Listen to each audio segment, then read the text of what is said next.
नमस्कार दोस्तों, स्वागत है आपका मेरे चैनल पर। आज मैं आपके लिए लाई हूँ माता लक्ष्मी और उनकी बड़ी बहन की कहानी। कहानी शुरू करूँ उससे पहले अगर आपने मेरे चैनल को सब्सक्राइब नहीं किया तो सब्सक्राइब कर लें, बेल आइकन को दबाकर ऑल पर कर लें, मेरे इस वीडियो को लाइक करें और अपने फ्रेंड्स और फैमिली के साथ इसे शेयर भी करें। तो चलिए कहानी शुरू करते हैं। दिन लक्ष्मी जी की बड़ी बहन जिसका नाम कुलक्ष्मी था, उसने लक्ष्मी जी से कहा, बहुत दिनों से एक बात मेरे मस्तिष्क में कौंध रही है। सोचती हूँ तुमसे पूछूं या नहीं। ऐसी क्या बात है बहन? लक्ष्मी जी ने कहा। मन में जो भी है निसंकोच पूछो। ऐसे भी कोई भी बात मन में ना रखकर उसका समाधान कर लेना ही बुद्धिमानी है। लक्ष्मी ने मुस्कुरा कर कहा। मैं अक्सर यही सोचती हूँ कि सुंदरता में हम दोनों बराबर हैं। फिर भी लोग तुम्हारा आदर ज्यादा करते हैं और मैं जहां भी जाती हूँ वहां उदासी छा जाती है। मुझे लोगों की घृणा और क्रोध का शिकार होना पड़ता है, जबकि हम दोनों सगी बहनें हैं। आखिर मेरे साथ ऐसा क्यों होता है? कुलक्ष्मी ने उदास स्वर में पूछा। लक्ष्मी जी ने हंसकर कहा, सगी बहन या समान सुंदरता होने से आदर नहीं मिलता। उसके लिए हमें भी कुछ करना चाहिए। लोग मेरा आदर इसलिए करते हैं क्योंकि मैं उनके घर पहुंचते ही सुख के साधन जुटा देती हूँ। संपत्ति और वैभव से आनंदित होकर लोग मेरा उपकार मानते हैं, तभी मेरी पूजा करते हैं।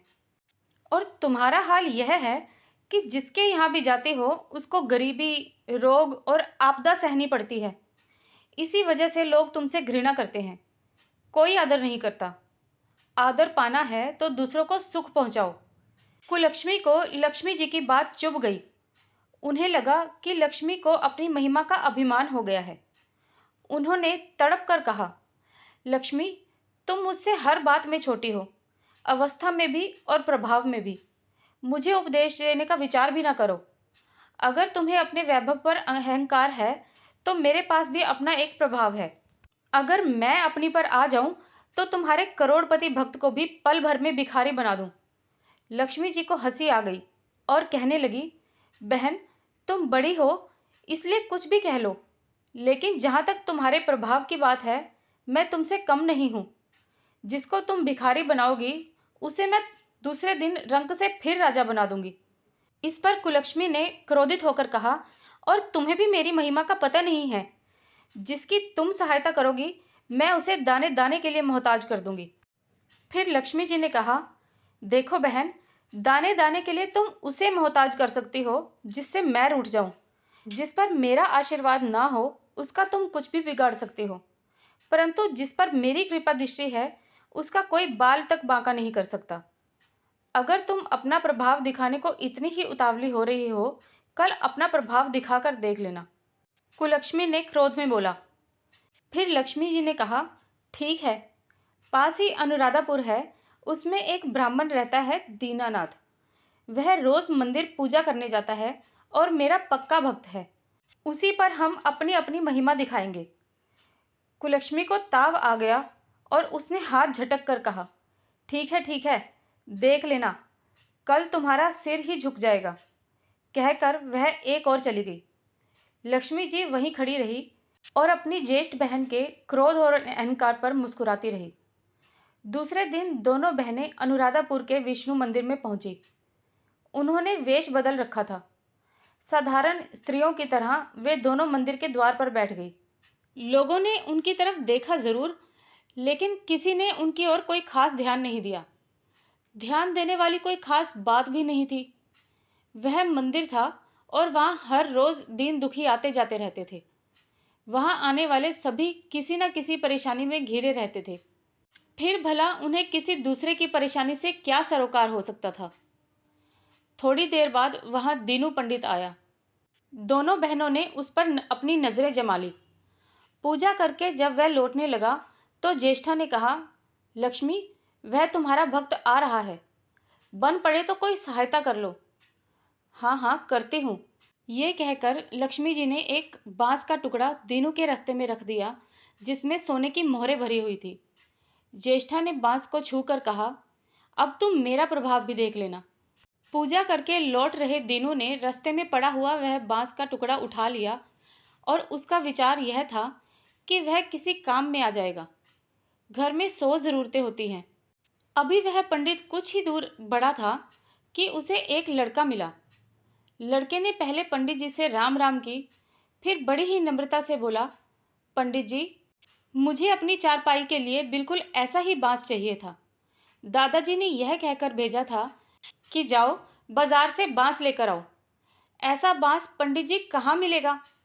दीनू ने कहा, मैंने मोल नहीं लिया है, रास्ते में पड़ा था इसलिए उठा लिया।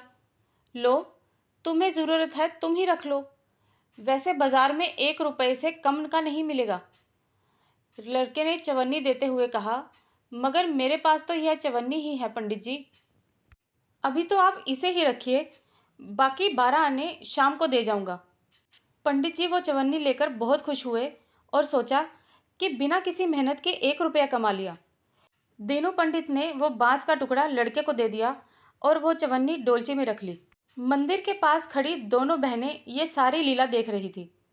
ज्येष्ठा ने कहा, लक्ष्मी, देखा तुमने, तुम्हारी इतनी सारी मोहरें मात्र एक चवन्नी में बिक गई, और अभी क्या, यह चवन्नी भी तुम्हारे भक्त के पास नहीं रुकेगी। चलो उसके पीछे चलते हैं और देखते हैं कि क्या होता है। दोनों बहनें दीनू के पीछे पीछे चलने लगी। एक तालाब के पास दीनू ने डोलची रख दी और कमल के फूल तोड़ने लगा। उसी बीच एक चरवाहे का लड़का आया और डोलची में रखी हुई चवन्नी लेकर भाग गया। दीनू को तो पता ही नहीं चला। फूल तोड़कर वह अपने घर चलने लगा। इतने में वही लड़का आता हुआ दिखाई दिया जिसने चवन्नी देकर उससे बांस लिया था। करीब आकर वह बोला, पंडित जी, यह बांस तो बहुत वजनी है। दादाजी ने कहा है कि कोई हल्का बांस चाहिए, इसकी चारपाई अच्छी नहीं बनेगी। ये लीजिए, आप अपना बांस वापस रख लीजिए, कहकर उसने बांस पंडित जी के हवाले कर दिया। दीनू ने बांस ले लिया, लेकिन चवन्नी तो डोलची में थी ही नहीं। तब उसने कहा, बेटा, चवन्नी तो कहीं गिर गई, तुम मेरे साथ घर चलो, वहां दूसरी दे दूंगा। इस समय मेरे पास एक भी पैसा नहीं है, मैं शाम को आकर घर से ले लूंगा। यह कहकर लड़का अपनी राह लौट गया। बांस फिर से पंडित जी के पास ही आ गया और लक्ष्मी जी होले से मुस्कुराई। उनको इस प्रकार मुस्कुराते हुए देखकर कुलक्ष्मी मन ही मन जल उठी। वो बोली, अभी तो खेल शुरू ही हुआ है, देखती चलो कि मैं कैसे इसको तिगनी का नाच नचाती हूँ। दीनू बेचारा इन सब बातों से बेखबर अपनी ही धुन में आगे बढ़ता चला जा रहा था। उसे क्या पता था कि वह शतरंज का मोहरा बना हुआ है। वह तो धूप छांव की भांति दोनों बहनों का प्रभाव सहता चुपचाप चला जा रहा था। आगे चलकर गांव का एक अहीर मिला। उसने दीनू को चवन्नी वापस करते हुए बताया, पंडित जी, मेरा लड़का आपकी डोलची से यह चवन्नी उठा लाया था। वो बड़ा ही शैतान है, मैं आपकी वही चवन्नी लौटाने आया हूं। हो सके तो उस शैतान को माफ कर दीजिएगा। दीनू ने आशीर्वाद देकर चवन्नी ले ली और प्रसन्न मन से उस लड़के को पुकारने लगा, जो शाम को घर आकर चवन्नी लेने की बात कहकर लौटा जा रहा था। आवाज सुनकर लड़का लौट आया। अपनी चवन्नी वापस पाकर वो भी बहुत प्रसन्न हो गया। दीनू पंडित निश्चिंत मन से घर की ओर बढ़ने लगा। उसके एक हाथ में पूजा की डोलची थी और दूसरे हाथ में वही 5 हाथ लंबा बांस। राह चलते दीनू पंडित सोच रहा था, बांस तो काफी वजनी है, वजनी है तो मजबूत भी होगा, क्योंकि ठोस है। इसे दरवाजे के छप्पर में लगा दूंगा, काफी समय के लिए बिल्ली से छुटकारा मिल जाएगा। कुलक्ष्मी को उसके विचार पर क्रोध आ गया।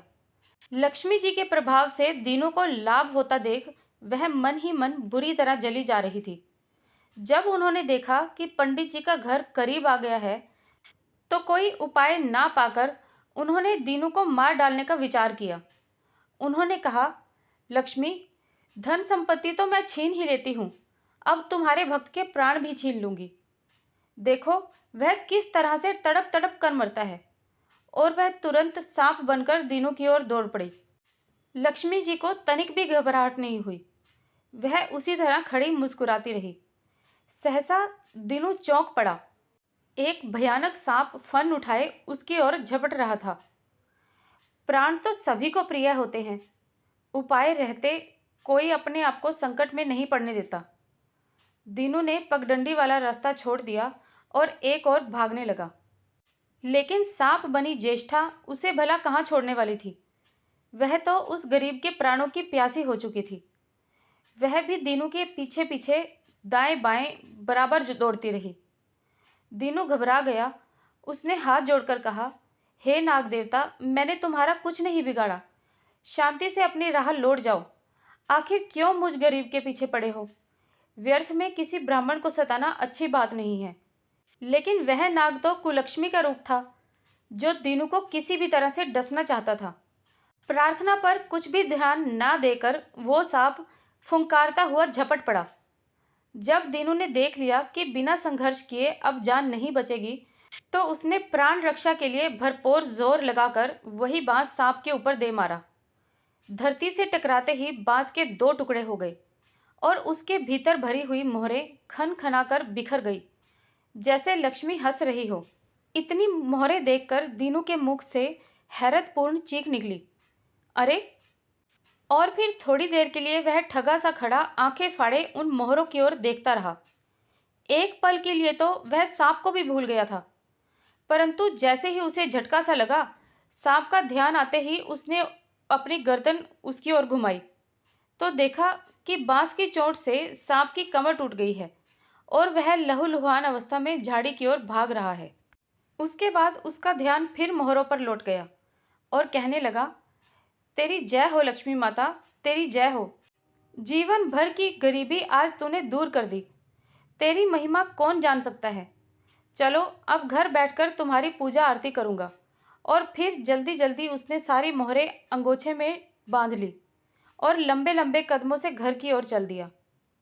पीछे एक पेड़ की छाया में खड़ी लक्ष्मी अपनी बहन ज्येष्ठा से मुस्कुराकर पूछ रही थी, कहो बहन, सच बताना, बड़प्पन की थाह मिली कि नहीं? बड़प्पन किसी को कुछ देने में है, उससे छीनने में नहीं। कुलक्ष्मी ने कोई उत्तर नहीं दिया। वो चुपचाप उदास खड़ी रही। लक्ष्मी जी ने उनका हाथ पकड़कर कहा, फिर भी हम दोनों बहनें हैं, जहां रहेंगी साथ ही रहेंगी। आओ अब चलते हैं। जय माता की। भक्तों, आपको ये कहानी कैसी लगी मुझे कमेंट बॉक्स में ज़रूर बताएं। मेरे चैनल को सब्सक्राइब करें और इस वीडियो को लाइक भी करें। धन्यवाद।